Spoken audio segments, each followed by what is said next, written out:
तो दोस्तों आज की इस वीडियो में हम बात करने जा रहे हैं कोड 8 पार्ट 2 के बारे में। दोस्तों इसका पहले भी एक पार्ट आ चुका है जो कि हमें तकरीबन 2021 में देखने को मिला था और 2024 में इसका नया पार्ट देखने को मिला है। 100 मिनट टोटल इस मूवी की लेंथ होने वाली है।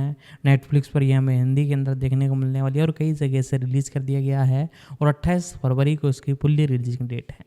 रेटिंग भी आ चुकी है। तकरीबन इसकी रेटिंग की बात की जाए तो तकरीबन रेटिंग इसकी स्क्रीन एक से रेट की इसकी रेटिंग है तकरीबन 10 में से 8 की और आगे धीरे धीरे जैसे रिलीज़ होगी और भी रेटिंग आएगी। अब इसके बारे में आगे मैं आपको जानकारी देता हूँ।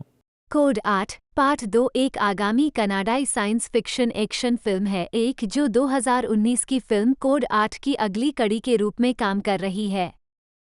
जेफ चैन द्वारा निर्देशित, जिन्होंने क्रिस पारे, शेरिन ली और जेसी लावकोम्बे के साथ पटकथा लिखी थी, इस फिल्म में रॉबी एमेल और स्टीफन एमेल मूल फिल्म से कॉनर रीड और गैरेट कैल्टन की अपनी भूमिकाओं को दोहराएंगे। Sirena Gulamgaus, Altair Vincent, Alex Mallari Junior, Mo Jeudy Lamour, Aaron Abrams और जीन यून भी अभिनय करते हैं। कोड 8 भाग 2 28 फरवरी 2024 को नेटफ्लिक्स पर रिलीज होने के लिए तैयार है। परिसर: ये फिल्म काल्पनिक लिंकन सिटी में रहने वाले 4% लोगों पर केंद्रित है जिनके पास विशेष योग्यताएं हैं।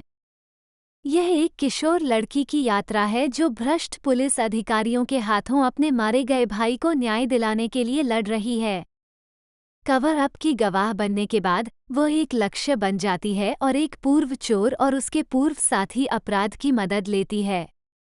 कास्ट करें: कॉनर रीड के रूप में रॉबी एमेल, गैरेट कैल्टन के रूप में स्टीफन एमेल, पावनी के रूप में सिरेना गुलामगौस, ऑफिस स्टिलमैन के रूप में अल्टेयर विंसेंट, सार्जेंट तो किंग दोस्तों इस किंगस्टन के मूवी की रूप में टोटल लेंथ की एलेक्स बात की जाए मल्लारी तो 1 घंटा जूनियर, 40 मिनट टोटल इस अधिकारी मूवी की सिरेली लेंथ के होने रूप वाली में है मो और जूडी साथ ही लैमोर, एडवेंचर एक्शन हारून मूवी अब्राम्स, होने वाली है जो कि जीन नेटफ्लिक्स यून। पर हमें देखने को मिलेगी। पहला उत्पादन: पार्ट यदि आपने ये एक तरह फिल्म से उसकी वीडियो नहीं 2019 देखी की हो फिल्म तो कोड हमारे 8 का चैनल पर वो सीक्वल भी है। प्रोवाइड है, आई बटन पर 1 जाकर जून चेकआउट भी कर सकते हो। 2021 को सारी ये कुछ जानकारी घोषणा की मैंने गई उसके कि ऊपर रॉबी बताई एमेल थी और और अब ये स्टीफन दूसरा एमेल पार्ट आया सीक्वल इसके का ऊपर भी हम निर्माण आपके लिए करेंगे वीडियो और लेकर मूल आए हैं। फिल्म से तो अपनी वीडियो को भूमिकाओं ज़्यादा को से ज़्यादा फिर से शेयर कीजिएगा, निभाएंगे। चैनल को सब्सक्राइब कर 2 लीजिएगा 14 क्योंकि जून को ऐसा टेड कंटेंट हम आपके सारंडोस लिए ने लेकर आते घोषणा रहते की कि हैं। और नेटफ्लिक्स ने अपकमिंग फीचर मूवीज़ की फिल्म के छोटी वीडियो अधिकार शॉर्ट हासिल कर जिसे लिए हम हैं। बोलते हैं एक तरह से उसके अंदर हम 3 अपडेट बताते फिल्मांकन रहते हैं। अक्टूबर बाकी सारी कुछ 2021 में जानकारी टोरंटो में हमारी लॉन्ग शुरू वीडियो के होने अंदर वाला था। एक्सप्लेनेशन डिटेल फैक्ट 4 सभी हम कलाकारों एक ही के वीडियो के अंदर सदस्यों ने कवर करते पुष्टि की हैं, कि तो वो फिल्मांकन आपको हमारे नवंबर चैनल पर देखने को 2021 मिल में जाएगी। शुरू हो गया तो था, आज की इस वीडियो में जिसमें इतना एमेल ही ने कोड दोस्तों, 8 मिलते भाग हैं 3 अगले की वीडियो में। संभावना को छेड़ा था। 5 रिलीज: कोड 8 भाग 2 28 फरवरी 2024 को नेटफ्लिक्स पर रिलीज होने के लिए तैयार है। अमेरिकी साइंस फिक्शन एक्शन फिल्म है जो स्पाडिल्हा द्वारा निर्देशित और जोशुआ ज़ेट्युमा, एडवर्ड न्यूमियर और माइकल माइनर द्वारा लिखित है। यह 1987 की फिल्म का रीमेक है और कुल मिलाकर रोबोकॉप फ्रेंचाइजी की चौथी किस्त है। फिल्म में जोएल किन्नामन मुख्य किरदार में, जबकि Gary Oldman, Michael Keaton, Samuel Jackson, Abbie Cornish, Jackie Earle Haley, Michael K Williams, Jennifer Ehle और जे बरुचेल सहायक भूमिकाओं में हैं। 2028 में स्थापित एक जासूस गंभीर रूप से घायल हो जाता है और उसे एक साइबर पुलिस अधिकारी में बदल दिया जाता है, जिसकी प्रोग्रामिंग आदमी और मशीन के बीच की रेखा को धुंधला कर देती है। सोनी पिक्चर्स के स्क्रीन जेम्स ने पहली बार 2005 में रीमेक की घोषणा की, लेकिन 1 साल बाद इसे रोक दिया गया। डैरेन एरोनोफ्स्की और डेविड सेल्फ को मूल रूप से 2010 की अस्थायी रिलीज के लिए क्रमशः फिल्म का निर्देशन और लेखन करने का काम सौंपा गया था। फिल्म में कई बार देरी हुई और पाडिल्हा ने 2011 में साइन किया। मार्च 2012 में मेट्रो गोल्डविन मेयर पिक्चर्स, 11 सितंबर 2014 तक ओरियन पिक्चर्स की उत्तराधिकारी कंपनी, स्टूडियो जिसने मूल फिल्म रिलीज की थी, ने अगस्त 2013 में रिलीज की घोषणा की, लेकिन फिर इसे फरवरी 2014 में बदल दिया गया। मुख्य पात्रों को मार्च से जुलाई 2012 तक कास्ट किया गया। मुख्य फोटोग्राफी सितंबर 2012 में टोरंटो 9 और कनाडा के वैंकूवर में शुरू हुई, 10 कनाडा में हैमिल्टन और डिट्रॉइट में अतिरिक्त स्थानों के साथ संयुक्त राज्य अमेरिका में। रोबोकॉप को सोनी पिक्चर्स रिलीज द्वारा 12 फरवरी 2014 को संयुक्त राज्य अमेरिका में रिलीज किया गया। फिल्म को मिश्रित समीक्षाएं मिलीं और इसकी तुलना मूल फिल्म से नकारात्मक रूप से की गई। इसने अपने 130 मिलियन डॉलर के बजट के मुकाबले 242.6 मिलियन डॉलर की कमाई की। कथानक 2028 में बहुराष्ट्रीय समूह ओमनीकॉप ने कानून और व्यवस्था बनाए रखने में सक्षम रोबोटिक शांति सैनिकों को पेश करके युद्ध में क्रांति ला दी। सीईओ रेमंड सेलर्स के नेतृत्व में कंपनी घरेलू कानून प्रवर्तन के लिए अपनी तकनीक का विपणन करने के लिए आगे बढ़ रही है। हालांकि ड्रेफस अधिनियम संयुक्त राज्य अमेरिका में सैन्यीकृत ड्रोन की तैनाती पर रोक लगाता है। ये जानते हुए कि अधिकांश अमेरिकी अपने समुदायों में सैन्य प्रणालियों के उपयोग का विरोध करते हैं, सेलर्स ने डॉक्टर डेनेट नॉर्टन और उनकी शोध टीम से एक विकल्प के साथ आने के लिए कहा। परिणाम एक साइबोर्ग पुलिस अधिकारी के लिए एक प्रस्ताव है। हालांकि नॉर्टन ने सेलर्स को सूचित किया कि केवल साइबरबग बनने के लिए पर्याप्त रूप से स्थिर व्यक्ति को ही साइबरबग में बदला जा सकता है और कुछ उम्मीदवारों को अस्वीकार कर दिया जाता है। एक डिट्रॉइट पुलिस जासूस एलेक्स मफी को चुना गया है क्योंकि वह मफी की गतिविधियों की जांच का बदला लेने के लिए क्राइम बॉस एंटोनी वलोन द्वारा आयोजित कार बम विस्फोट में गंभीर रूप से घायल हो गया था। नॉर्टन ने मफी की पत्नी क्लारा को इस प्रक्रिया पर हस्ताक्षर करने के लिए राजी किया। जागने और अपने परिवर्तन की सीमा का एहसास होने पर निराश मफी भाग जाता है, लेकिन नॉर्टन उसे बंद कर देता है और उसे प्रयोगशाला में लौटा देता है। जैसा कि नॉर्टन ने मफी को बताया कि उसके मानव शरीर के एकमात्र अवशेष उसके सिर, मस्तिष्क के कुछ हिस्सों को छोड़कर श्वसन अंग, हृदय और उसका दाहिना हाथ हैं, निराश मफी इच्छामृत्यु मांगता है। नॉर्टन मफी को उसकी पत्नी और बेटे के धैर्य की याद दिलाता है और उसे उनके लिए जीने के लिए मनाता है। प्रशिक्षक रिक मैटॉक्स के साथ युद्ध प्रशिक्षण के दौरान मफी मानक ओमनीकॉप ड्रोन के साथ कुशलतापूर्वक प्रतिस्पर्धा करने में असमर्थ साबित हुआ। नॉर्टन ने मफी की प्रोग्रामिंग को बदल दिया ताकि वह ड्रोन प्रोग्रामिंग को अपने कार्यों पर हावी कर सके, जिससे मफी को लगे कि वे उसके हैं। ये प्रोग्रामिंग मफी की कार्यक्षमता को नाटकीय रूप से बढ़ा देती है, लेकिन उसके मानवीय स्वभाव को दरकिनार कर दिए जाने के कारण वो कम सहानुभूतिशील हो जाता है। उस रात मफी क्लारा और उनके बेटे डेविड से मिलने के लिए उनके घर जाता है। सार्वजनिक रूप से सामने आने से कुछ समय पहले मफी भावनात्मक रूप से टूट गया, जिससे नॉर्टन को अपनी भावनाओं को दबाने के लिए मजबूर होना पड़ा। समारोह के दौरान रोबोकॉप भीड़ में एक अपराधी की पहचान करता है और उसे पकड़ लेता है। वो डिट्रॉइट में अपराध को नाटकीय रूप से कम करने के लिए आगे बढ़ता है, साथ ही ड्रेफस अधिनियम को निरस्त करने के लिए जनता का समर्थन भी बढ़ाता है। ये जानकर कि क्लारा ने सवाल पूछना शुरू कर दिया है, सेलर्स ने नॉर्टन को उसे उसके पति से दूर रखने का आदेश दिया। क्लारा फिर भी रोबोकॉप को डेविड के बुरे सपने, सामाजिक अलगाव और अनुत्तरदायी व्यवहार के बारे में बताती है। यह अनुभव मफी को उसकी प्रोग्रामिंग को ओवरराइड करने और उसकी हत्या के प्रयास की पहले से सील की गई फाइलों तक पहुंचने के लिए प्रेरित करता है। उनसे मफी को पता चला कि विस्फोट देखने के बाद डेविड तबाह हो गया था। मफी अपने पुराने साथी जैक लुइस के साथ शामिल होने से पहले वैलोन और उसके आदमियों का पीछा करता है और उन्हें मार डालता है, ताकि उन दो भ्रष्ट पुलिसवालों का सामना किया जा सके जिन्होंने उसे वैलोन के साथ धोखा दिया था, एक को गोली मार दी और दूसरे को घायल कर दिया। ये जानकर कि पुलिस प्रमुख भी इसमें शामिल था, मफी उसे गिरफ्तार करने की कोशिश करता है, लेकिन मैटॉक्स द्वारा उसे दूर से ही बंद कर दिया जाता है। Pro OmniCorp talk show host Pat Novak की मदद से सेलर्स ड्रेफस अधिनियम को निरस्त करने के लिए इस घटना का उपयोग करते हैं। क्लारा प्रेस के पास जाती है और अपने पति से मिलने की जोरदार मांग करती है। उजागर होने के डर से सेलर्स ने मैटॉक्स को रोबोकॉप को नष्ट करने का आदेश दिया, जबकि उसकी मरम्मत की जा रही थी, और क्लारा को ये सोचकर धोखा दिया कि मफी मर गया। नॉर्टन सबसे पहले उसके पास पहुंचता है और सच्चाई का खुलासा करता है। रोबोकॉप लॉकडाउन के दौरान इमारत से बाल बाल बच गया। मफी वापस लौटता है और इमारत पर धावा बोल देता है। उसे रोकने के लिए भेजे गए एड 209 ड्रोन के माध्यम से लड़ता है, जबकि लुइस और उसके साथी पुलिस ओमनिकॉप की बाकी सेनाओं को रोकने के लिए पहुंचते हैं। मैटॉक्स ने मफी को अपने वश में कर लिया, उसे खत्म करने की तैयारी कर रहा था, लेकिन लुइस ने उसे मार डाला। इसके बाद मफी छत पर जाता है जहां सेलर्स क्लारा और डेविड को बंधक बनाकर हेलीकॉप्टर का इंतजार कर रहा है। मफी की प्रोग्रामिंग शुरू में उसे सेलर्स को गिरफ्तार करने से रोकती है। हालांकि वह सेलर्स को मारन के लिए अपनी प्रोग्रामिंग पर काफी देर तक काबू पा लेता है। ओमनिकॉप की मूल कंपनी ओसीपी ने परियोजना बंद कर दी। राष्ट्रपति ने नॉर्टन की गवाही के आधार पर ड्रेफस अधिनियम को निरस्त करने पर वीटो कर दिया, जिससे नोवाक बहुत क्रोधित हुआ।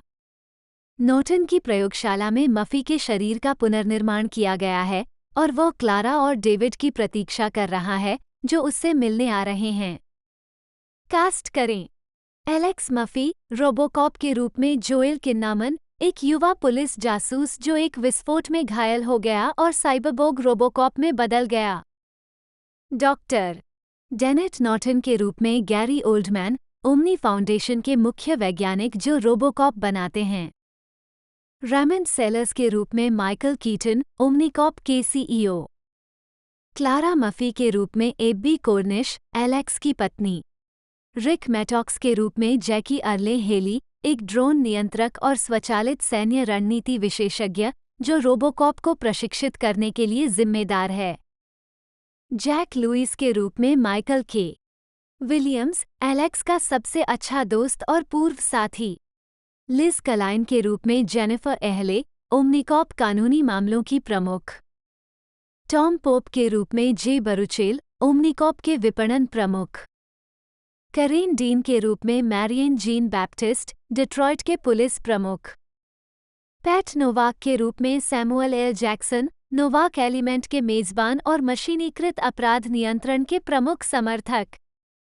ड्रेफस के रूप में जैच ग्रेनियर, मिशिगन के एक सेनेटर। जे किम के रूप में एमी गाजिया, एक वैज्ञानिक जो डॉक्टर डेनेट नॉर्टन के साथ काम करती है। 12 डुरंट के रूप में डगलस उर्बांस्की, डिट्रॉइट के मेयर। डेविड मफी के रूप में जॉन पॉल रतन, एलेक्स और क्लारा का बेटा। एंटोनी वलोन के रूप में पैट्रिक गैरो, एक परपीड़क गिरोह का मालिक। आंद्रे डैनियल के रूप में केसी कॉलिंस। जॉन लेक के रूप में डैनियल काश। उत्पादन विकास। मैं एक ऐसी फिल्म बनाना चाहता था जो निकट भविष्य में चली जाए। अब एरोनोफ्स्की की पटकथा 3000 साल भविष्य में जा रही थी जब मानवता नैतिकता की धारणा खो चुकी होगी और एकमात्र स्थान जहां इस अवधारणा को पुनः प्राप्त किया जा सकता था वह रोबोकॉप कार्यक्रम था। मैं जो चाहता था उससे इसका कोई लेना देना नहीं है, इसलिए मैंने स्क्रिप्ट भी नहीं पढ़ी। निर्देशक जोस पाडिल्हा, डैरेन एरोनोफ्स्की की प्रारंभिक स्क्रिप्ट पर। 13 सोनी पिक्चर्स एंटरटेनमेंट के स्क्रीन जेम्स डिवीजन ने पहली बार घोषणा की कि वह 2005 के अंत में एक नई रोबोकॉप फिल्म पर काम कर रहा था, कोई और विवरण नहीं दिया गया। नवंबर 2006 में ब्लडी डिस्गस्टिंग ने बताया कि रोबोकॉप रीमेक रोक दिया गया था। 14 मार्च 2008 में metro Gold Wing mayor MGM press विज्ञप्ति में रोबोकॉप का उल्लेख किया गया था 15 भविष्य में विकसित होने वाली फ्रेंचाइजी के संबंध में। जून 2008 के लाइसेंसिंग इंटरनेशनल एक्सपो में प्रदर्शित एमजीएम पोस्टर में लिखा था, रोबोकॉप 2010 में आ रहा है। 16 स्टूडियो ने फिल्म का निर्देशन करने की संभावना पर चर्चा करने के लिए डैरेन एरोनोफ्स्की से मुलाकात की। 17 के सैन डिएगो कॉमिक कॉन में एरोनोफ्स्की को 2010 रोबोकॉप फिल्म का निर्देशन करने की पुष्टि की गई, जिसकी पटकथा डेविड सेल्फ ने लिखी थी। 18 रिलीज की तारीख 2011 तक के लिए स्थगित कर दी गई थी। 19 जुलाई 2009 में सैन डिएगो कॉमिक कॉन में एमजीएम प्रतिनिधियों ने केवल ये कहा था कि शेड्यूल के साथ टकराव के कारण फिल्म को गर्मियों 2010 या उसके बाद की तारीख में आगे बढ़ा दिया जाएगा। निद शक संभवतः एरोनोफ्स्की। एमजीएम प्रतिनिधि न तो पुष्टि करेंगे और न ही इनकार करेंगे कि क्या एरोनोफ्स्की अभी भी परियोजना से जुड़ा था। 5 जनवरी 2010 को ये बताया गया कि रोबोकॉप रीमेक वास्तव में रुका हुआ था और एरोनोफ्स्की अभी भी निर्देशन से जुड़े हुए थे। जब एमजीएम अधिकारियों, विशेष रूप से एमजीएम चेयरपर्सन मैरी पेरेंट ने जेम्स कैमरून की फिल्म अवतार 2009 की अपार सफलता देखी, तो ये स्पष्ट था कि वे नए रोबोकॉप के लिए एक 3D फिल्म चाहते थे। उस समय एमजीएम की वित्तीय स्थिति के कारण मालिक के बिना स्पष्टीकरण की आवश्यकता और स्टूडियो और एरोनोफ्स्की के बीच रचनात्मक असहमति के कारण फिल्म रुकी रही। 21 मार्च 2011 को ये घोषणा की गई कि एरोनोफ्स्की के बजाय ब्राजीलियाई निर्देशक जोस पाडिल्हा को निर्देशन से जोड़ा गया है, जिसका मुख्य कारण एलीट स्क्वाड 2007 और elite squad the enemy within 2010 के साथ उनकी व्यावसायिक सफलता थी। 22 मार्च 2011 को द एवी क्लब के सीन ओ नील ने कहा कि उभरते हुए पटकथा लेखक जोशुआ ज़ेटुमा पटकथा लिखेंगे। हालांकि ज़ेटुमा कई रद्द या अन्यथा रुकी हुई परियोजनाओं में शामिल थे, उन्होंने क्वांटम ऑफ सोलेस 2008 की पटकथा पर भी काम किया था। 23 नए काम की तुलना 1987 की फिल्म से करते हुए पाडिल्हा ने 2011 में कहा, आजकल का माहौल 80 के दशक के माहौल से अलग है और अवधारणा का पता लगाने का तरीका अलग है। 24 अक्टूबर 2013 में ये घोषणा की गई थी कि फिल्म को फरवरी 2014 में आईमैक्स रिलीज मिलेगी। 25 सोनी पिक्चर्स रिलीजिंग ने United kingdom, France, Germany, Switzerland को छोड़कर संयुक्त राज्य अमेरिका, कनाडा और दुनिया भर में फिल्म का वितरण किया। और ऑस्ट्रिया, जहां स्टूडियो कैनल ने वितरण का काम संभाला। 26522728 प्री प्रोडक्शन 12 अप्रैल 2011 को अफवाहों में कहा गया कि एमजीएम आगामी रीमेक में एलेक्स मफी, रोबोकॉप की मुख्य भूमिका के लिए टॉम क्रूज, जॉनी डेप और कीनू रीव्स जैसे ए-लिस्ट सितारों पर विचार कर रहा था। 29-16 जून 2011 को प्रचार कला की तस्वीरें जारी की गईं, साथ ही लास वेगास, एनवी में लाइसेंसिंग इंटरनेशनल एक्सपो 2011 की एक बिक्री शीट भी जारी की गई, जिसमें रोबोकॉप की भविष्य की रिलीज को बढ़ावा दिया गया, जो फ्रेंचाइजी का फिर से आविष्कार करेगा। प्रचार सामग्री में फिल्म का बहुत कम विवरण था, लेकिन स्पष्ट रूप से कहा गया था कि एमजीएम 2013 की रिलीज को लक्षित कर रहा था और फिल्म के निर्देशक के रूप में पाडिल्हा की पुष्टि की गई थी। माइकल फेसबेंडर 30, मैथियास शोएनिट्स 31 और रसेल क्रो 32 को शीर्षक भूमिका निभाने के लिए विचार किया गया। 3 मार्च 2012 को ये पुष्टि की गई कि अभिनेता जोएल किन्नामन मुख्य भूमिका निभाएंगे। 33 और 9 मार्च 2012 को फिल्म को 9 अगस्त 2013 की रिलीज डेट दी गई। 34 ह्यूग लॉरी को सेट किया गया था। 13 जून 2012 को ओमनिकॉप के सीईओ की भूमिका निभाने के लिए 35, लेकिन बाद में उन्होंने मना कर दिया। 36 अगस्त 2012 में माइकल कीटन को इस भूमिका के लिए चुने जाने तक क्लाइव ओवन उनकी जगह लेने की दौड़ में थे। 37 शुरुआत में डॉक्टर डेनेट की भूमिकाओं के लिए एडवर्ड नॉर्टन, सीन पेन, गेल गाजिया बनाल और रेबेका हॉल पर विचार किया गया था। क्रमशः नॉर्टन, नोवाक, जैक लुइस और क्लारा मफी।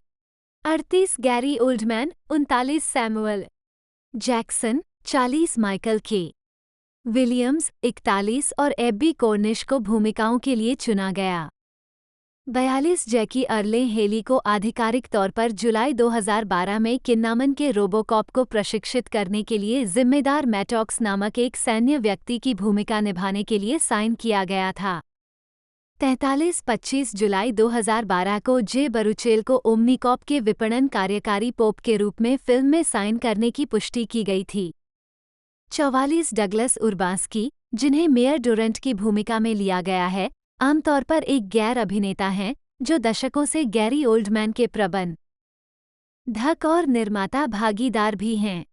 शीर्षक चरित्र के लिए रॉब बॉटन की मूल पोशाक की फिर से कल्पना की गई। प्रारंभिक प्रतिक्रियाएं प्रतिकूल थीं, 4-5, 4-6, 4-7 और कुछ ने इसकी तुलना क्रिश्चियन बेल के बैटमैन सूट से की क्रिस्टोफर नोलन की द डार्क नाइट फिल्में। 4-5, 4-8, 4-9, 5-0 समाचार रिपोर्टों में एक बल्कि व्युत्पन्न डिजाइन पर चर्चा की गई जो डिट्रॉइट स्टील की तुलना में केवल बॉडी कवच जैसा दिखता है। 51 द गार्जियन ने नए रोबोकॉप को अपराध से लड़ने वाली एक मशीन के रूप में वर्णित किया है जो मेंट ब्लेयर का बॉडी कवच में एक पतले लड़के जितना साइबोर्ग नहीं है और कहा, नए रोबोसूट में एक स्केली कीट जैसा लुक है, मूल स्टील विस्तारित हेलमेट के बजाय काला आउट छज्जा। 52 फिल्मांकन शुरू करने से पहले ब्राजीलियाई निर्देशक फर्नांडो मीरल्स ने खुलासा किया कि पाडिल्हा ने उन्हें ये स्वीकार करने के लिए बुलाया था कि उन्हें अपने जीवन का सबसे खराब अनुभव हो रहा है और उनके हर 10 विचारों में से 9 काट दिए जाते हैं।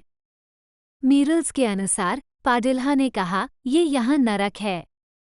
फिल्म अच्छी होगी लेकिन मुझे इतना दर्द कभी नहीं हुआ और मैं इसे दोबारा नहीं करना चाहता।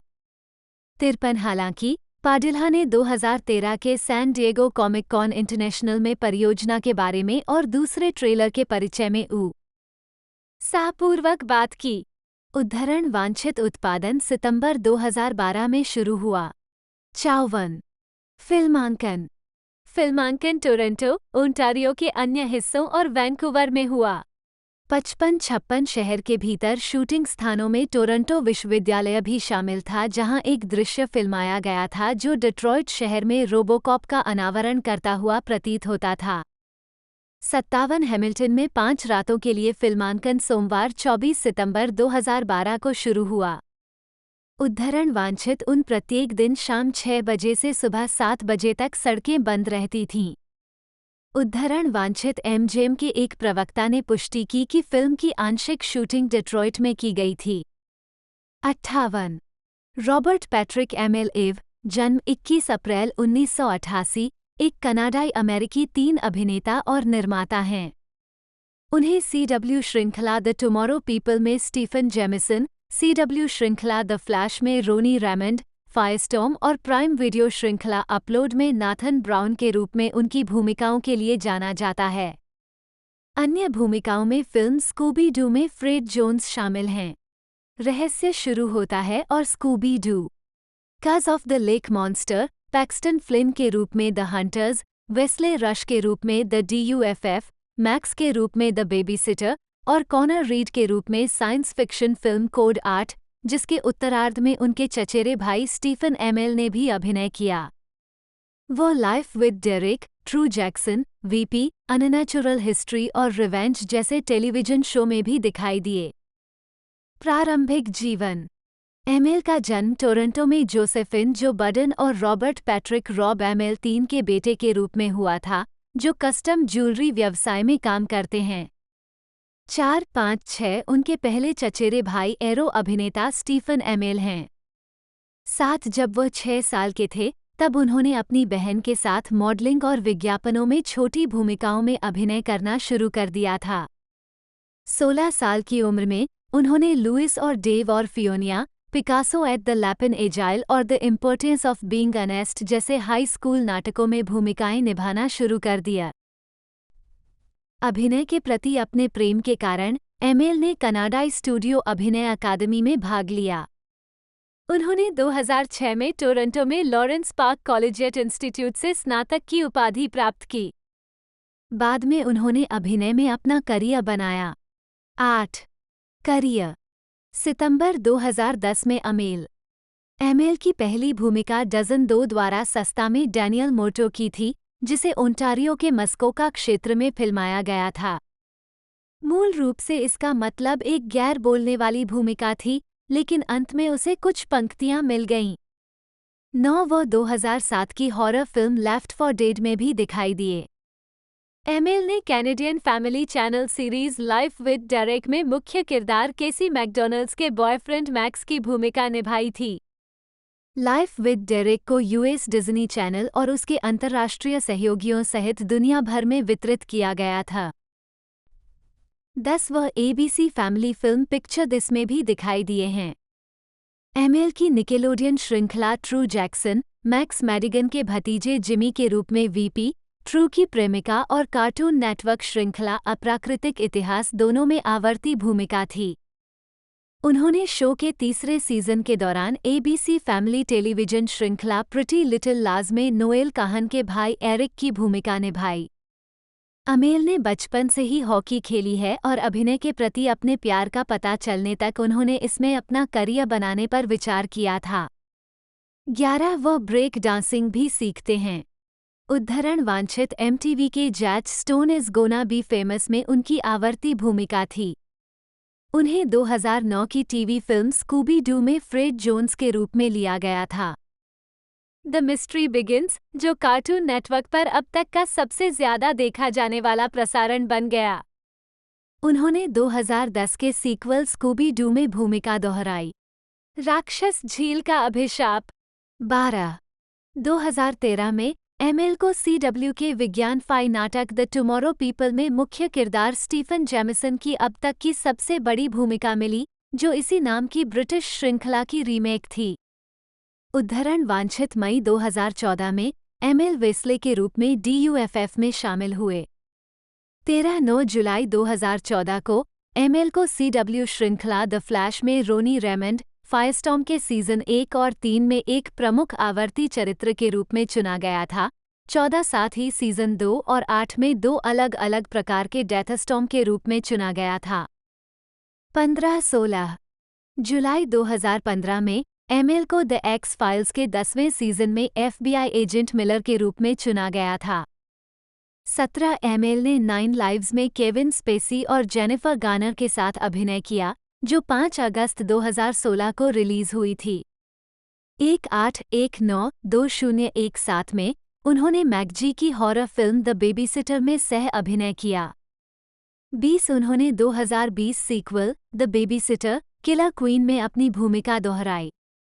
21 एमिल ने science fiction action film Code 8 में अभिनय किया और कार्यकारी ने इसका निर्माण किया, जिसमें स्टीफन एमिल सह अभिनीत थे और कार्यकारी निर्माता भी थे। पहले की लघु फिल्म का विस्तार करते हुए फिल्म को इंडिगोगो अभियान द्वारा वित्त पोषित किया गया था, जिसने $2 मिलियन से अधिक जुटाए थे। 22 व्यक्तिगत जीवन। एमिल ने जुलाई 2008 में अभिनेत्री इटैलिया रिक्की के साथ डेटिंग शुरू की। 23 इस जोड़े ने 20 अगस्त 2014 को सगाई की और 15 अक्टूबर 2016 को शादी कर ली। 24 एमिल और रिक्की का 2019 में पहला बच्चा, एक बेटा, हुआ।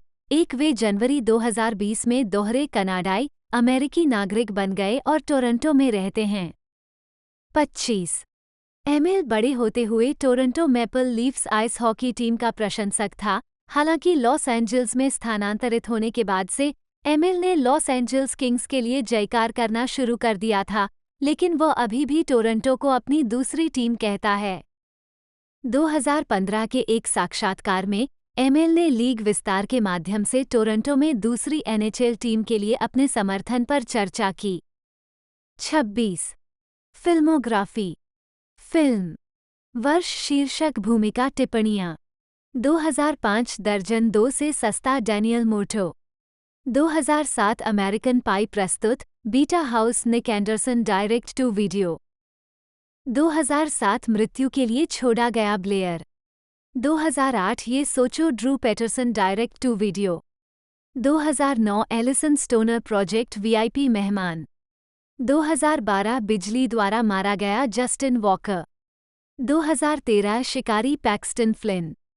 2014 आपराधिक डिनो लघु फिल्म। 2015 डफ वेस्ली रश। 2015 अधिकतम काइल विंकॉट। 2015 ज्वार की शारीरिक रचना ब्रैड मैकमेनस। 2016 कोड 8 कॉनर रीड लघु फिल्म, कार्यकारी निर्माता भी। 2016 नौ जीवन डेविड ब्रांड। 2016 ARQ रेंटन। 2017 दाई अधिकतम। 2018 जब हम पहली बार मिले थे एतान। 2019 कोड 8 कॉनर रीड निर्माता भी। 2020 Desperados Jared. 2020 the Babysitter, killer queen अधिकतम। 2020 गेहूं खाओ, Brandon. 2021 Resident Evil, Raccoon City में आपका स्वागत है, क्रिस रेडफील्ड। 2023 बना हुआ इवान 27। 2023 तैरना ब्लेक हैमिल्टन निर्माता भी। 2023 एक्समास ग्राहम। 2024 कोड 8 भाग 2 कॉनर रीड निर्माता भी। टेलीविजन वर्ष शीर्षक भूमिका टिप्पणियाँ। 2006 भाग जाओ स्टीफन 2 एपिसोड। 2006 2008 डेरेक के साथ जीवन मैक्स मिलर 17 एपिसोड। 2008 मडॉक रहस्य Wallace Driscoll episode Still Waters. 2008 ये सोचो Drew Peterson television film. 2008 2011 True Jackson VP Jimmy Madigan मुख्य भूमिका। 2009 स्कूबी डू रहस्य शुरू होता है फ्रेड जोन्स टेलीविजन फिल्म। 2010 अप्राकृतिक इतिहास माइकल ओ मैली 2 एपिसोड। 2010 स्कूबी डू राक्षस झील का अभिशाप फ्रेड जोन्स टेलीविजन फिल्म। 2010 नष्ट करो, निर्माण करो, नष्ट करो व स्वयं एपिसोड स्कूबी डू। कज ऑफ द लेक मॉन्स्टर बनाम ड्यूड व्हाट विल हैपन। 2011 मेरी आपकी मम्मी के साथ कैसे मुलाकात हुई थी नेट स्कूबी स्कूबरमैन 2 एपिसोड। 2011 भाइयों बहनों युवा विलियम वॉकर एपिसोड बेहतर के लिए या बुरे के लिए। 2011 2012 बदला Adam Connor 4 episode. 2011 CSI NY Riley Frazier episode Air Apparent. 2012 Alcatraz युवा रियार्च 3 एपिसोड। 2012 भिंड का घोंसला Andy Brazil television film. 2012 Pretty Little Liars Eric Kahn episode The Kahn Game. 2012 Hawaii 50 Billy Keats episode पोपिलिकिया। 2013 क्लीवलैंड में गर्म Lord episode The Conversation. 2013 1600 Penn database 7 episode. 2013 Jazz Stone प्रसिद्ध होने वाला है छेद 8 एपिसोड। 2013 2014 कल के इंसान स्टीफन जेमिसन मुख्य भूमिका।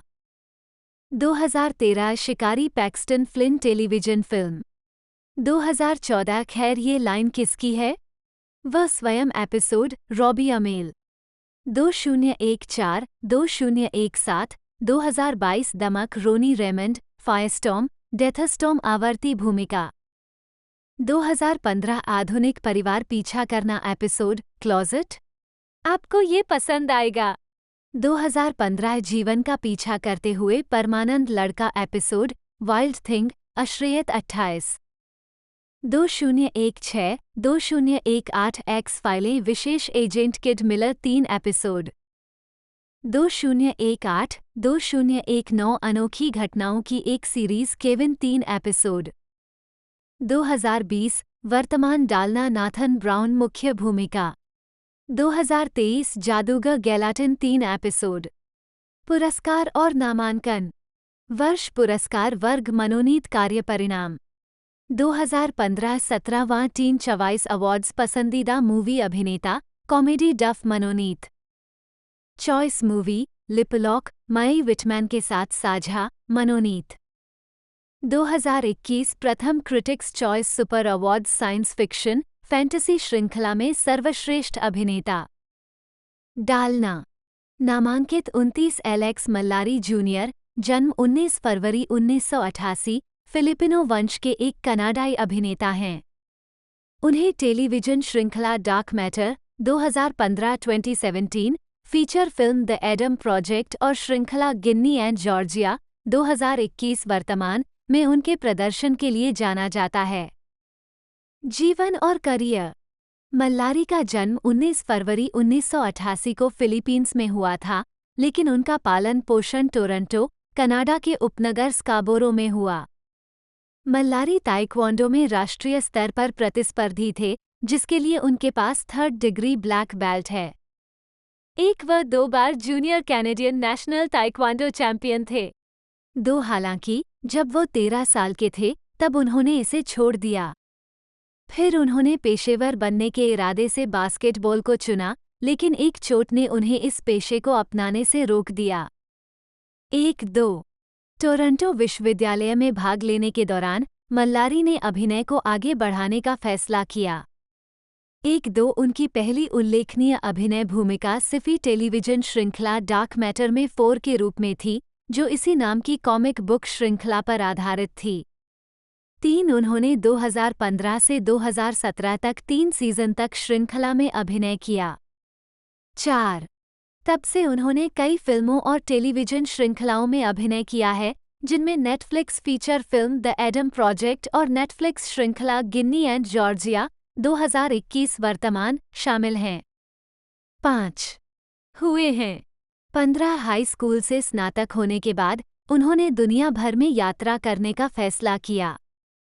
यात्राओं को वित्तपोषित करने के लिए उन्होंने विभिन्न नौकरियों में काम किया, नॉर्वे में एक बियर फैक्ट्री लाइन कर्मचारी और छत सफाई करने वाले के रूप में, और फ्रांसीसी आल्प्स में एक बार प्रबंधक के रूप में। 16-17 इसके बाद उन्होंने दक्षिण पूर्व एशिया और दक्षिण अमेरिका में 2 साल की अवधि में एक बार में 4 से 5 महीने की यात्रा की। 18-19 साथी स्कैंडिनेवियाई अभिनेता डेविड डेंसिक के साथ। 20 करियर सुसाइड स्क्वाड को बढ़ावा देने के लिए 2016 सैन डिएगो कॉमिक कॉन में किन्नामन ने अपने अभिनय करियर की शुरुआत स्वीडिश सोप ओपेरा स्टोरिस्टेड 1990 में एक बाल कलाकार के रूप में की। उनकी बड़ी बहन शो के एक निर्देशक के साथ डेटिंग कर रही थी और उन्होंने किन्नामन को शो में एक भाग के लिए ऑडिशन देने के लिए कहा। 22 एपिसोड में फेलिक्स लुंडस्ट्रॉम की भूमिका निभाने के बाद उन्होंने अभिनय से दूरी बना ली। 21-22 किन्नामन ने 2002 में अपने अभिनय करियर को फिर से शुरू किया। एक 16 ड्रामा स्कूल में पढ़ाई के दौरान किन्नामन ने हन्ना मेड एच और God Save the King, Swedish तजैनारे कुंगेन जैसी कई फिल्मों में अभिनय किया। 23-24 उन्होंने गोथेनबर्ग में बैका थिएटर में मंचित प्रस्तुतियों पर भी काम किया। 25 उन्होंने 2007 में माल्मो थिएटर अकादमी से स्नातक की उपाधि प्राप्त की और गोथेनबर्ग सिटी थिएटर में काम करना शुरू किया। 26 उसी वर्ष उन्होंने क्राइम एंड पनिशमेंट के एक मंचीय रूपांतरण में रस्कोल्निकोव की भूमिका से स्वीडिश मीडिया का ध्यान आकर्षित किया। 2-7-4-2009 में उन्होंने film in your veins Swedish आइस्कोग एवी वर्मेन में अभिनय किया और जोहान फॉक फिल्म श्रृंखला की 6 फिल्मों में एक पुलिस मुखबिर की भूमिका निभाई। 13-28 उन्हें फिल्म ईजेड मनी जनवरी 2010 में रिलीज में लिया गया, जिसने उन्हें स्वीडन और अंतर्राष्ट्रीय फिल्म बाजार में मुख्यधारा का ध्यान दिलाया। 2-28-29 और उन्हें गुल्डबैगे पुरस्कार भी मिला। सर्वश्रेष्ठ अभिनेता की श्रेणी में 30 अपने अभिनय करियर का विस्तार करने के लिए किन्नामन ने संयुक्त राज्य अमेरिका में एक एजेंट को काम पर रखा। 28-2010 के वसंत में ये घोषणा की गई थी कि वह थ्रिलर द डार्केस्ट ऑवर से अपनी अंतर्राष्ट्रीय फिल्म की शुरुआत करेंगे, जिसकी शूटिंग जून 2010 में मॉस्को में शुरू हुई और दिसंबर 2011 में रिलीज हुई। 2 अप्रैल 2011 और अगस्त के बीच 2014 किन्नामन ने 4 सीजन 31 में AMC टेलीविजन श्रृंखला द किलिंग में जासूस स्टीफन होल्डर की भूमिका निभाई, जो डैनिश टेलीविजन श्रृंखला फोर्ब्रिडेल्सन पर आधारित थी।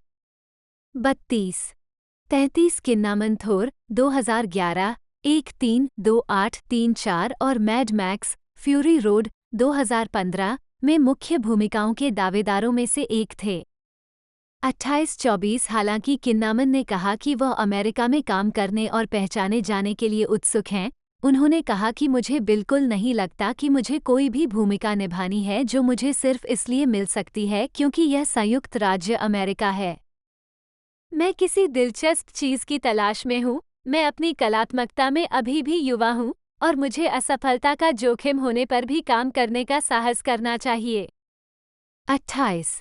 2012 में किन्नामन ने ईजेड मनी के निर्देशक डैनियल एस्पिनोसा के साथ उनकी हॉलीवुड पहली फिल्म सेफ हाउस में पुनर्मिलन किया। 35 और इंडी फिल्म लोला वर्सेस में भी अभिनय किया। 3 मार्च 2012 को ये पुष्टि की गई कि किन्नामन 1987 की रोबोकॉप की रीमेक में एलेक्स जेम्स मफी रोबोकॉप की मुख्य भूमिका निभाएंगे। फिल्म फरवरी 2014 में रिलीज हुई थी। 2015 में उन्होंने action thriller run all night और मिस्ट्री ड्रामा चाइल्ड 44 में अभिनय किया। 2016 में किन्नामन ने डेविड आयर द्वारा निर्देशित डीसी कॉमिक्स की anti hero team suicide squad के वार्नर ब्रदर्स फिल्म रूपांतरण में रिक फ्लैग की भूमिका निभाई।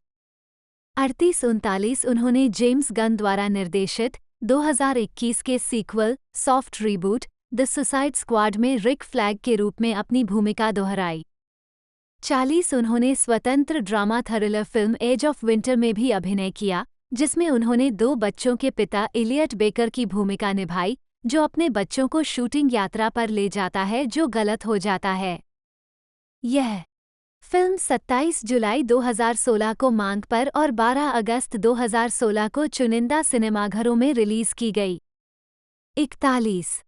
2016 और 2019 के बीच किन्नामन ने नेटफ्लिक्स, अमेज़न प्राइम वीडियो और एप्पल टीवी जोड़ जैसे स्ट्रीमिंग टेलीविज़न नेटवर्क के 4 अलग-अलग मूल प्रस्तुतियों पर काम किया।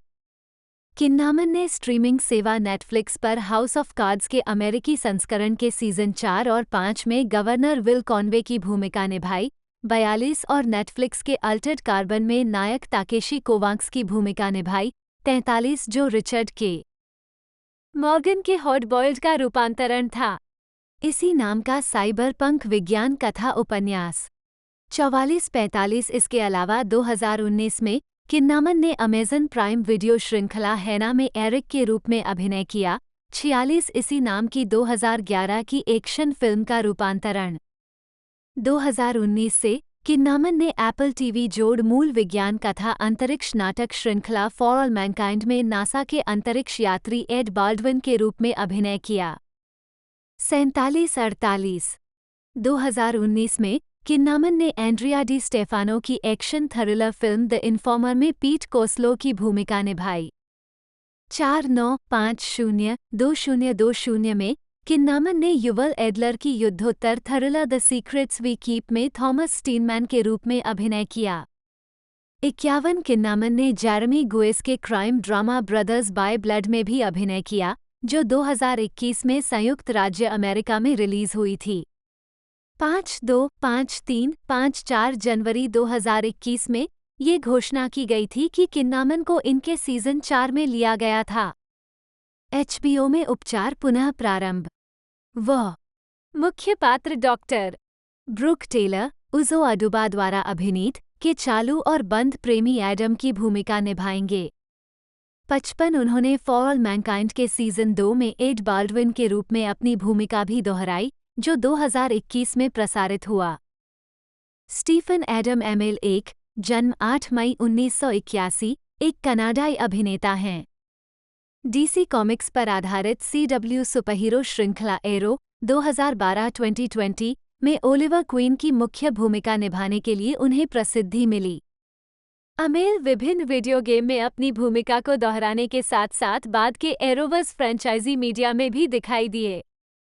एरो के समापन के बाद एमेल को स्टार्स ड्रामा सीरीज हील्स 2021-2023 में जैक स्पेड की मुख्य भूमिका मिली।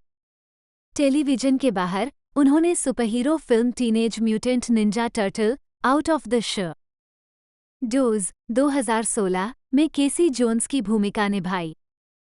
प्रारंभिक जीवन।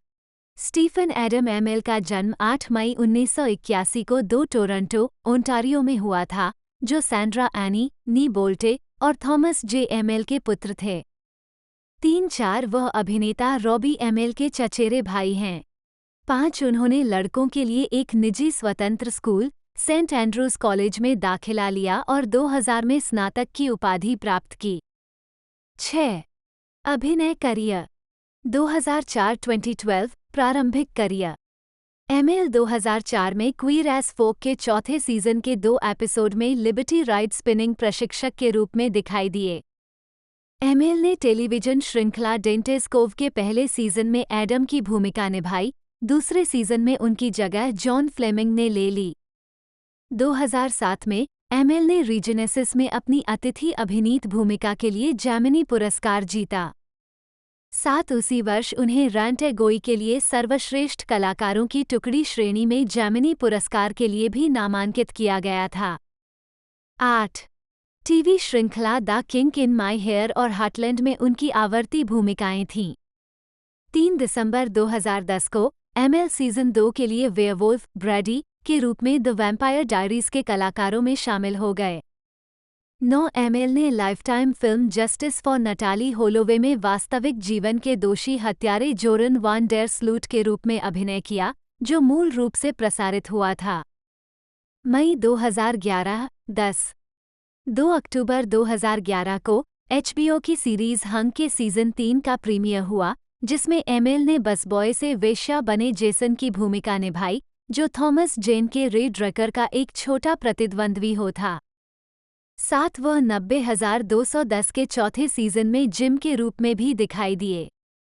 11 एमिल ने 28 अक्टूबर 2011 को घोषणा की कि उन्होंने ज़ूई डैशनेल और मैक्स ग्रीनफील्ड के साथ न्यू गर्ल के क्रिसमस एपिसोड का फिल्मांकन अभी पूरा किया है। उन्होंने डैमन टीवी के साथ एक साक्षात्कार में अपनी पहली नेटवर्क आधे घंटे की कॉमेडी फिल्म आने के अनुभव को बताया। 9 नवंबर 2011 को एमिल को ABC के प्राइवेट प्रैक्टिस पर एक पैरामेडिक स्कॉटी की आवर्ती भूमिका के लिए घोषित किया गया था। 12 उन्होंने ब्लू माउंटेन स्टेट में ट्रैविस मैकेना की भूमिका भी निभाई। 2012-2020 एरो। सितंबर 2014 में एरो के सेट पर एमिल। जनवरी 2012 में एमिल को इसी नाम के DC कॉमिक्स सुपरहीरो पर आधारित CW श्रृंखला एरो में ओलिवर क्वीन के रूप में चुना गया था। 10 इस श्रृंखला और भूमिका के कारण एमिल को बढ़ते एरोवर्स के हिस्से के रूप में नेटवर्क पर अन्य सुपरहीरो श्रृंखला में चरित्र के रूप में प्रदर्शित किया गया, जिसमें the flash, legends of tomorrow, Supergirl और बैटवुमन के साथ साथ CW seed web series vixen भी शामिल है। एमिल ने teenage mutant Ninja turtle out of the shadows 3 जून 2016 को रिलीज में विजिलेंट कैसी जोन्स के रूप में सह अभिनय किया। 13 एमिल ने मई 2017 में घोषणा की कि वह अमेरिकन निंजा वॉरियर के एक विशेष सेलिब्रिटी संस्करण में भाग लेंगे। 14 एमिल ने महान शारीरिक क्षमताओं का प्रदर्शन किया, जो ओलिवर क्वीन के चित्रण में उनके एथलेटिकवाद को प्रतिबिंबित करता था। 15 2017 में उन्होंने हार्टलैंड के पूर्व सह कलाकार मिशेल मॉर्गन के निर्देशन में बनी पहली फिल्म एम आई माद्रे माई फादर नामक लघु फिल्म में भाग लिया, जिसमें उन्होंने 6 वर्षीय लड़की के अलग हुए पिता की भूमिका निभाई। मॉर्गन ने क्राउडफंडिंग अभियान के माध्यम से उत्पादन के लिए धन जुटाया। 16 फिल्म का प्रीमियर 2018 कांस फिल्म फेस्टिवल में हुआ। 17 मार्च 2019 में एमिल ने अपने 8वें और अंतिम सीजन के साथ एरो के अंत की घोषणा की, जिसका प्रीमियर अक्टूबर 2019 में हुआ और जनवरी 2020 में समाप्त हुआ। 2020 वर्तमान पोस्ट एरो। उनके पहले पोस्ट एरो प्रोजेक्ट की घोषणा अगस्त 2019 में हील्स के रूप में की गई थी, जो स्वतंत्र पेशेवर कुश्ती की दुनिया पर आधारित एक स्टार्स ड्रामा सीरीज थी। 19 उसी वर्ष दिसंबर में ये घोषणा की गई थी कि शॉर्ट फॉर्म स्ट्रीमिंग प्लेटफॉर्म क्विबी एक स्पिन ऑफ श्रृंखला विकसित कर रहा है, जिसमें एमिल और उनके चचेरे भाई रॉबी एमिल अभिनीत हैं, जो उनकी क्राउड फंडेड फिल्म कोड 8 से विकसित हुई है।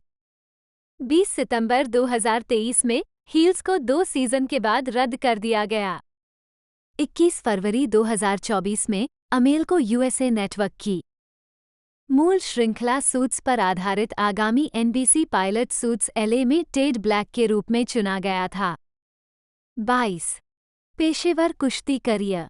WWE 2015। एक उत्साही पेशेवर कुश्ती प्रशंसक के रूप में 23 एमिल ने WWE के साप्ताहिक रॉ कार्यक्रम में अतिथि भूमिका के लिए अभियान चलाया। 24 मई 2015 में ये बताया गया कि वह अगस्त में WWE के समरस्लैम पेपर व्यू में स्टारडस्ट कोडी रोड्स से कुश्ती लड़ने के लिए अस्थायी रूप से तैयार थे। 23 एमिल ने WWE में अपनी पहली उपस्थिति 25 मई को रॉ के एपिसोड में दिखाई, जहां उनका स्टारडस्ट के साथ मुकाबला हुआ। 25 अगस्त की शुरुआत में रो में लौट आए। दर्शकों के बीच स्टारडस्ट द्वारा हमला किए जाने के बाद अमेल उस पर हमला करने के लिए रिंग में घुस गया, जब तक कि सुरक्षाकर्मियों ने उसे रोक नहीं लिया। ट्रिपल एच के साथ बैकस्टेज सेगमेंट के बाद ये घोषणा की गई कि नेविल समरस्लैम में स्टारडस्ट और किंग बैरैट का सामना करने के लिए एमएल के साथ टीम बनाएंगे। 23 अगस्त 2015 को इवेंट में एमएल और नेविल ने एक टैग टीम मैच में बैरैट और स्टारडस्ट को हराया। अमेल ने कुश्ती में भाग लिया और कहा जाता है कि पर्दे के पीछे पहलवान अमेल के प्रदर्शन से प्रभावित थे। 27-28 एमएल की रोड से दोस्ती हो गई, जिसके साथ उन्होंने बाद में एरो पर भी काम किया। 21 दिसंबर 2015 को मैच के दौरान स्टारडस्ट पर गोता लगाने के लिए एमएल को celebrity moment of the year के लिए स्लामी से सम्मानित किया गया था। 30 रिंग ऑफ ऑनर 2017। अमेल 17 नवंबर 2017 को सर्वाइवल ऑफ द फिटेस्ट में रिंग ऑफ ऑनर के लिए पेशेवर कुश्ती में लौट आए। 31 शो के दिन एमएल बुलेट क्लब गुट में शामिल हो गए और 5-on-4 टैग टीम मैच में कोडी रोड्स, केनी ओमेगा और द यंग बक्स, मैट और निक जैक्सन के साथ मिलकर काम किया। उन्होंने द एडिक्शन, क्रिस्टोफर डैनियल और फ्रैंकी काजरियन, फ्लिप गॉर्डन और स्कॉर्पियो स्काई को हराया और एमएल ने फिर से कुश्ती में भाग लिया, जिसमें द एडिक्शन द्वारा एक टेबल पर रखा जाना भी शामिल था। 32 ऑल इन 2018। 6 अगस्त 2018 को ये घोषणा की गई कि एमएल अपने पहले एकल मैच में ऑल इन में प्रतिस्पर्धा करेगा, जहां वो क्रिस्टोफर डैनियल से हार गया था। 33 ऑल एलीट रेसलिंग 2020। 29 फरवरी 2020 को एमएल ने ऑल एलीट रेसलिंग रिवॉल्यूशन में उपस्थिति दर्ज कराई, जहां वह एमजेएफ के खिलाफ मैच के लिए रोड्स की नाइटमेयर फैमिली के साथ कोडी रोड्स के साथ आए। 34 परोपकार। एमएल ने crowd funded merchandise platform repretent.com के माध्यम से कई सफल धन उगाहने वाले अभियानों की मेजबानी की है। 35 2014 में एमएल ने लगभग $10 लाख जुटाने के लिए चैरिटी फक कैंसर के साथ साझेदारी की, जिसमें एक टी-शर्ट जारी की गई जिसमें उनका चेहरा सामने की ओर था, उनके माथे पर एक पोस्ट-इट नोट और संगठन का नाम अंकित था। उन्होंने इस अभियान से 60,000 से अधिक शर्टें बेचीं। 36-37 जनवरी 2015 में एमएल ने अपना दूसरा represent.com अभियान शुरू किया, जिसमें उन्होंने 2 मानसिक स्वास्थ्य चैरिटी, पॉज एंड स्ट्राइप्स और स्टैंड फॉर द साइलेंट को लाभ पहुंचाने के लिए एक शब्द बनाया था, सिंसियरली। 37 अगस्त 2015 में एमएल ने टोरंटो में बच्चों के धर्मशाला एमिली हाउस के लिए अपने तीसरे अभियान के माध्यम से धन जुटाने के लिए स्टारडस्ट के साथ WWE रॉ में अपनी अतिथि भूमिका का उपयोग किया। अभियान ने $3 लाख जुटाए और एमएल और स्टारडस्ट ने एमिली के घर पर एक साथ एक चेक प्रस्तुत किया। 38 अमेरिकन निंजा वॉरियर के रेड नोज डे स्पेशल के दौरान एमएल ने सभी 6 बाधाओं और एक अतिरिक्त बाधा सैल्मन लैडर को पूरा करने के लिए $35,000 का दान दिया। 39 व्यक्तिगत जीवन। एमएल ने अपनी पहली पत्नी, साथी कनाडाई कैरोलिन लॉरेंस से 8 दिसंबर 2007 को टोरंटो में शादी की। 40 दोनों ने 2010 में तलाक ले लिया। 41 एमएल ने 25 दिसंबर 2012 को कैरेबियन में एक निजी समारोह में अभिनेत्री और मॉडल कैसेंड्रा जीन से शादी की। 42 और 26 मई 2013 को न्यू ऑर्लियंस में दूसरी बार शादी की। 43 दंपति की एक बेटी मावेरिक है, जिसका उपनाम मावी है, जिसका जन्म 15 अक्टूबर 2013 को हुआ था। उनका एक बेटा, बोवेन अगस्टे अमेल, 13 मई 2022 को हुआ। 44 विवाद। अमेल के व्यक्तिगत बयान और व्यवहार कभी-कभी विवाद का कारण बने हैं। सितंबर 2015 में इरविंग, टेक्सास में एक घटना पर टिप्पणी करने के बाद वो जांच के घेरे में आ गए, जहां एक मुस्लिम छात्र को अपने हाई स्कूल में एक अलग डिजिटल घड़ी लाने के लिए गिरफ्तार किया गया था। एमिल ने एक ट्वीट पोस्ट किया जिसमें छात्र के नाम का जिक्र करते हुए कहा गया कि टेक्सास को स्टीरियोटाइप करना अहमद को स्टीरियोटाइप करने से बेहतर नहीं है।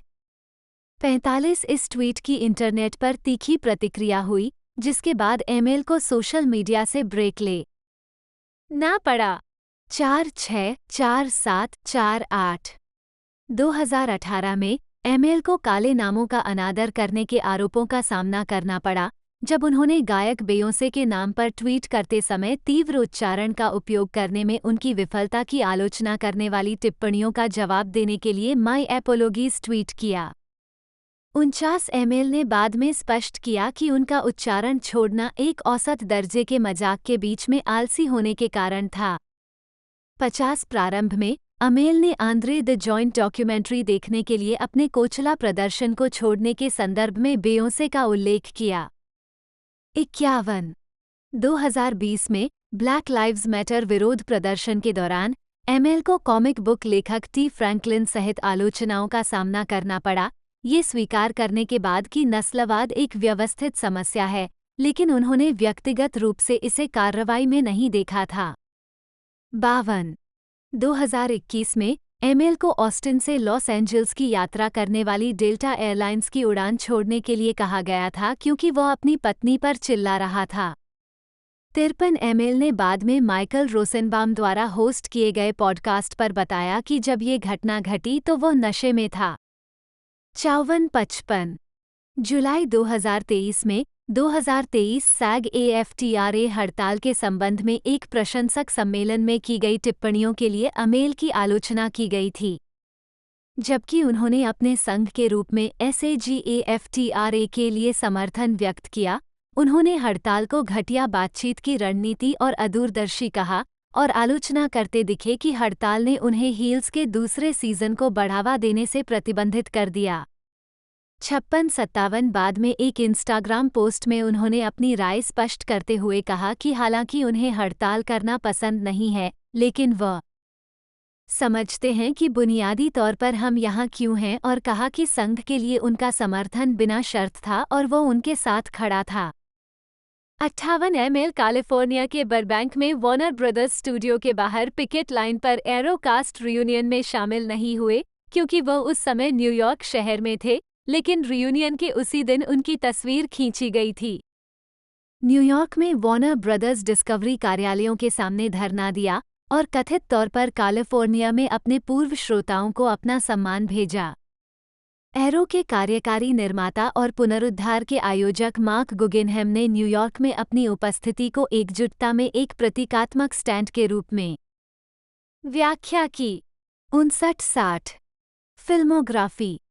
फिल्म वर्ष शीर्षक भूमिका टिप्पणियाँ। 2007 ट्रेसी फ्रैगमेंट्स जासूसी। 2007 Closing the Ring Teddy Gordon. 2009 Screamers the Hunting लड़का डायरेक्ट टू वीडियो। 2011 मेरे साथ रहो ट्रेविस लघु फिल्म। 2016 कोड 8 ड्रोन ऑपरेटर लघु फिल्म, निर्माता भी। 2016 किशोर उत्परिवर्ती निंजा कछुए, छाया से बाहर केसी जोन्स। 2018 मी माद्रे, मेरे पिता हेल नेल्सन लघु फिल्म 17। 2019 कोड 8 गैरेट कैल्टन, निर्माता भी। 2024 विपत्ति जेन वाइल्ड बिल हिकॉक 61। 2024 कोड 8 भाग 2 गैरेट कैल्टन, निर्माता भी। टेलीविजन वर्ष शीर्षक भूमिका टिप्पणियाँ। 2004 लोक रूप में विलक्षण कताई प्रशिक्षक 2 एपिसोड। 2004 देग्रासी अगली पीढ़ी दरबान episode Ghost in the Machine part 2। 2005 गुम Ian Harrington episode paper anniversary. 2005 नत नौकर एपिसोड रिवरीड। 2005 सुंदर लोग जेसन 5 एपिसोड। 2005 दांते का कोव एडम 2 एपिसोड। 2006 घर का अगला दरवाज़ा बडी हेरल्सन टेलीविजन फिल्म।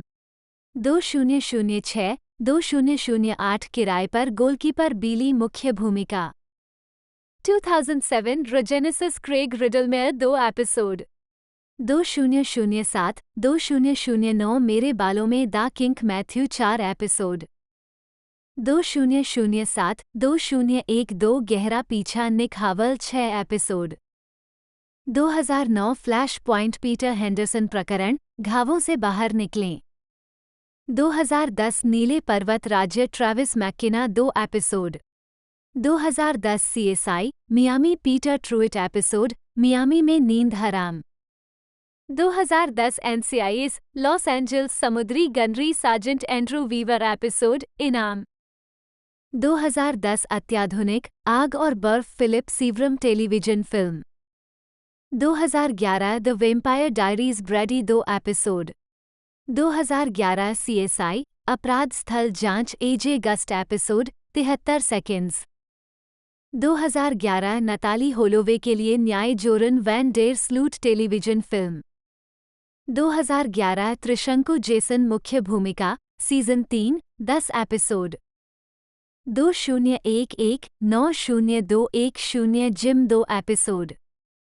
2011-2012 नई लड़की केली 2 एपिसोड। 2012 निजी प्रैक्टिस स्कॉट बेकर 7 एपिसोड। 2012-2020 तीर ओलिवर क्वीन ग्रीन एरो मुख्य भूमिका। 2013 जब दिल बुलाता है व्यान डेलाने टेलीविजन फिल्म। 2014-2019 2023 दमक Oliver Queen Green arrow 9 episode. 2015 reel side व स्वयं episode super heroes. 2015 WWE raw व स्वयं 2 एपिसोड। 2016-2020 डीसी के कल के महापुरुष Oliver Queen Green arrow 6 episode. 2017 अमेरिकी निंजा योद्धा व स्वयं एपिसोड रेड नोज डे के लिए सेलिब्रिटी निंजा योद्धा। 2017-2019 Supergirl Oliver Queen Green Arrow 3 episode. 2019 Batwoman Oliver Queen Green Arrow episode अनंत पृथ्वी पर संकट भाग 2।